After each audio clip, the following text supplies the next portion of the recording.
Bismillahirrahmanirrahim. Assalamualaikum warahmatullahi wabarakatuh. Ahlan wa sahlan, selamat datang di kelas Bahasa Arab untuk kelas 7 Madrasah Tsanawiyah atau Sekolah Menengah Pertama. Pada kali ini kita sudah memasuki bab 5, yaitu tentang al-baitu atau rumah. Pada pertemuan yang pertama kali ini kita akan mempelajari tentang al-mufradat atau kosakata dan juga al-hiwar atau percakapan tentang rumah. Baiklah, yang pertama al-mufradat atau kosakata tentang al-ghurafu fil baiti. Al-ghurafu ini bentuk jamak dari al-ghurfatu, artinya ruangan.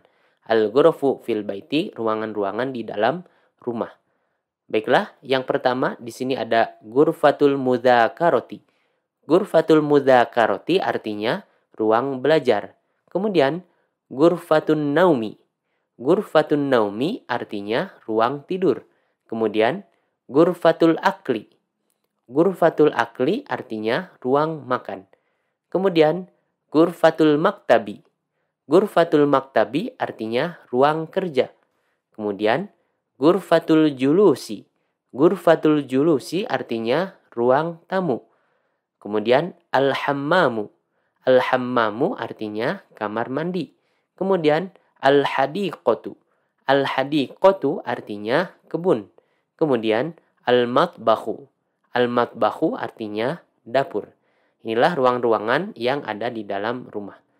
Kemudian sekarang kita akan mengenal madmunul ghuraf, yaitu isi ruangan-ruangan tersebut.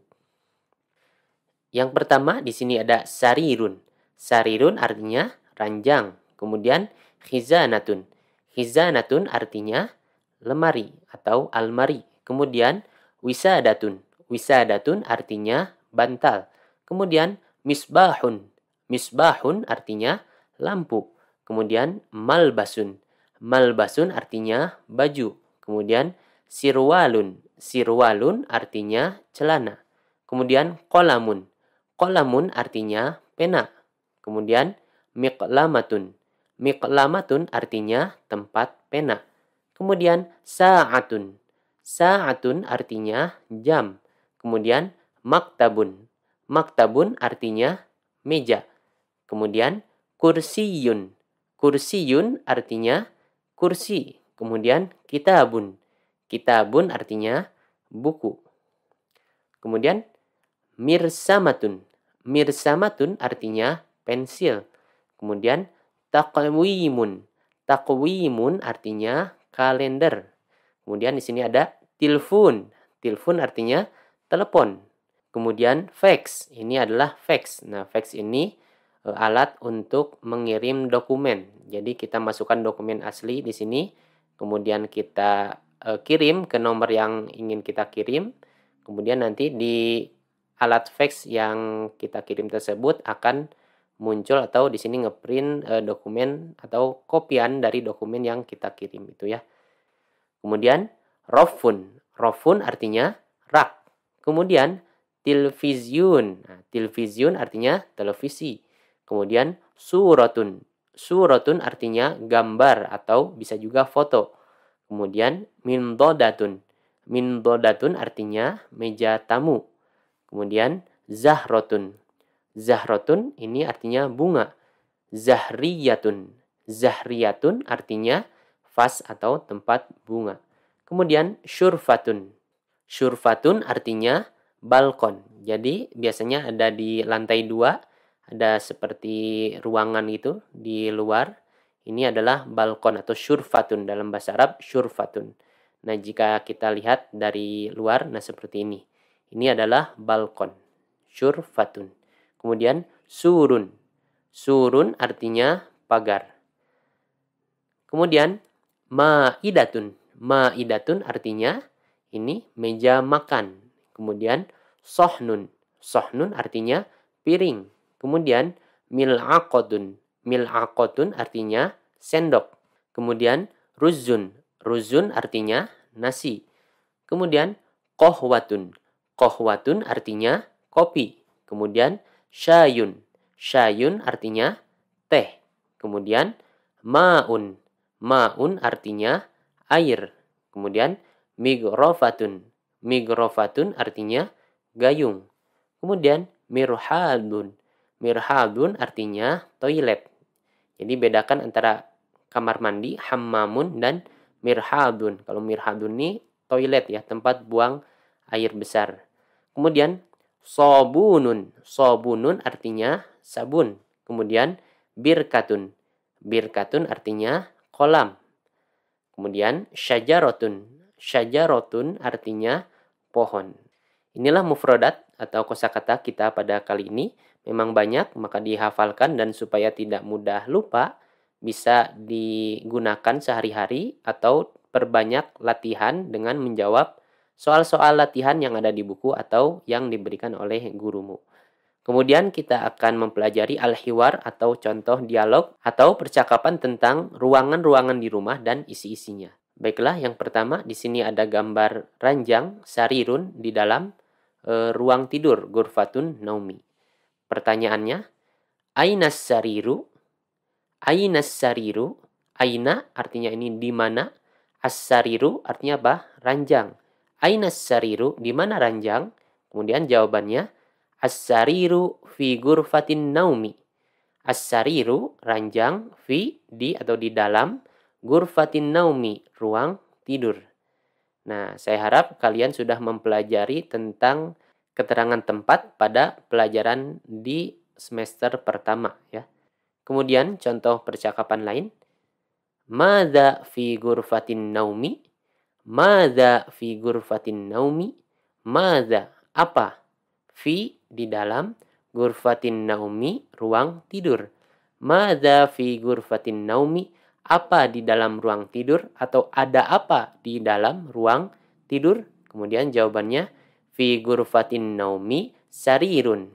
Fi di dalam, ghurfatin naumi di dalam ruang tidur, sarirun ada ranjang. Nah, sebenarnya bisa kita tambahkan misalkan fi ghurfatin naumi sarirun wa wisadatun, ranjang dan bantal, wa suratun dan gambar, dan lain sebagainya. Jadi bisa kita tambahkan di sini. Sekarang contoh lain, di sini ada gambar tamu ya, tamu perempuan di dalam ruang tamu. Tamu perempuan ini adalah dhaifatun, dalam bahasa Arab dhaifatun. Ruangan tamu ghurfatul julusi. Kemudian di sini pertanyaannya, man fi ghurfatil julusi? Man fi ghurfatil julusi? Man ini artinya siapa? Fi di dalam, ghurfatil julusi ruang tamu. Man fi ghurfatil julusi? Ada siapa di dalam ruang tamu? Nah, di pertanyaan yang kedua ini kita menggunakan madza. Madza ini artinya apa? Digunakan untuk menanyakan sesuatu yang tidak berakal. Kalau man, ini siapa? Digunakan untuk sesuatu yang berakal. Ini orang ya. Man fi ghurfatil julusi, ada siapa di dalam ruang tamu? Kemudian jawabannya, fi ghurfatil julusi dhaifatun. Fi di dalam, ghurfatil julusi ruang tamu.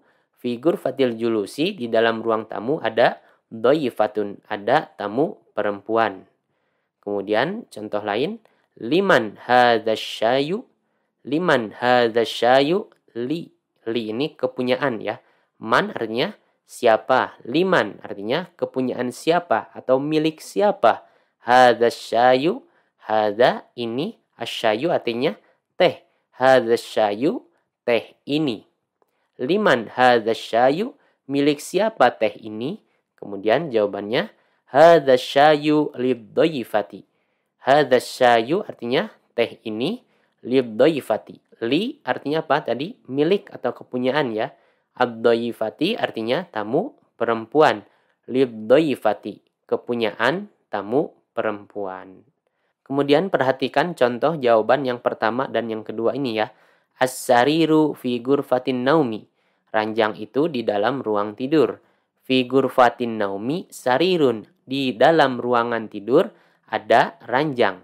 Jadi kata-kata yang menyusun dua kalimat ini hampir sama ya. Cuma beda susunan. Kita perhatikan di sini. As-sariru ini adalah isem atau kata benda yang berada di awal kalimat.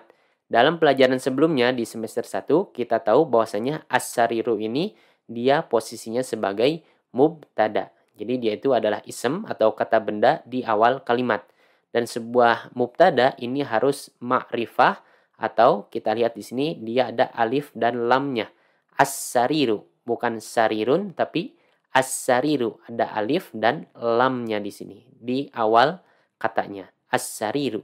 Tapi kemudian di dalam contoh yang kedua, as-sariru ini kita taruh di belakang kalimat setelah keterangan tempat. Setelah fi ghurfatin naumi, ini keterangan tempat, menjadi fi ghurfatin naumi sarirun. Nah, ketika mubtada ini as-sariru kita pindahkan ke belakang menjadi fi ghurfatin naumi sarirun, maka alif lamnya jangan kita pakai ya. Jadi fi ghurfatin naumi sarirun, jangan fi ghurfatin naumi as-sariru. Nah, seperti itu. Jadi diperhatikan di sini ketika pertanyaannya ainas sariru, di mana ranjang? Maka jawabannya seperti ini, as-sariru fi ghurfatin naumi. Mubtadanya menggunakan alif dan lam. Tapi ketika pertanyaannya madza fi ghurfatin naumi? Fi ghurfatin naumi sarirun, di dalam ruang tamu ada ranjang. Maka ranjangnya ini, as-sarirunya ini kita tidak menggunakan alif dan lam. Baiklah, untuk membahas ini insya Allah kita akan membahasnya lebih dalam lagi di pertemuan selanjutnya. Itu saja pelajaran kita kali ini. Pelajari, praktekan, dan perbanyak latihan. Syukron, ilaliko. Assalamualaikum warahmatullahi wabarakatuh.